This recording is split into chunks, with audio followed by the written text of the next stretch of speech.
For quite some time, people have asked me, you've known Frank Sacco as long as anybody, what's his secret for success? And my response has been, it's not so much a secret, I would call it a gift, where most of us come to work every day with the possibility of greatness.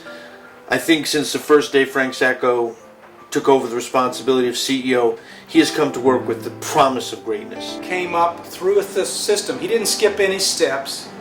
He started out on the bottom rung of the ladder, and he worked his way up to the top. And to me, that is one of the most important aspects of leadership that sometimes is missing in modern America. We have people who skip steps now. Frank didn't skip any steps. And when you don't skip steps, you gain wisdom.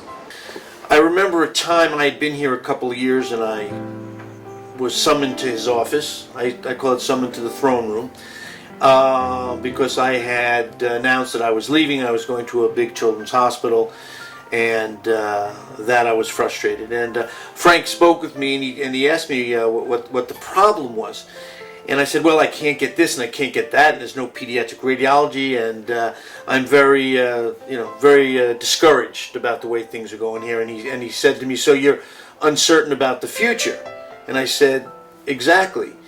And what he said to me is, then you'll probably have the same problem wherever you go because your problem is not one of geography. And I kind of looked at him sideways, and what he said to me is that what makes great leaders are people that create the future. And if you create the future, you don't have to worry about what it holds for you. Which led me to an understanding about what it means to be visionary. Everybody's visionary. What separates people like Frank Sacco from the everyday visionary is that he inspires people to implement his dreams.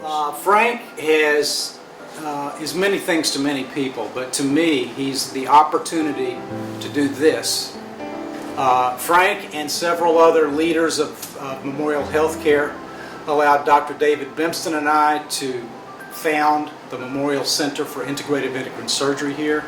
He allowed us to bring endocrine surgery, endocrinology, and imaging together in one space. And in this space, we do imaging, we plan surgery, we do thyroid and parathyroid biopsy, and we evaluate the quality of our biopsy before we send it to cytology using equipment that is right here in the room.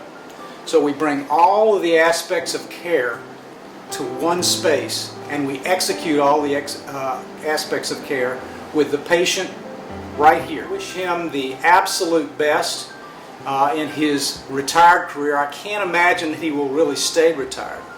One of the other things that I really admire about him is when he was, quote, not on the job, he was out riding bicycles for Memorial.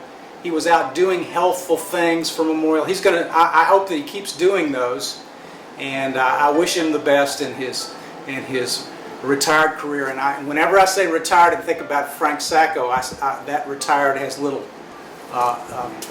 quotation marks around it. It's been a great honor and a privilege for me to have worked with you all these years. I wish you a lot of splendid sunrise hikes. I wish you a lot of invigorating bike rides. I wish you hours of engrossing reading about history. And perhaps for the both of us, whatever time we have left, maybe we'll see a national championship for the games. Good luck.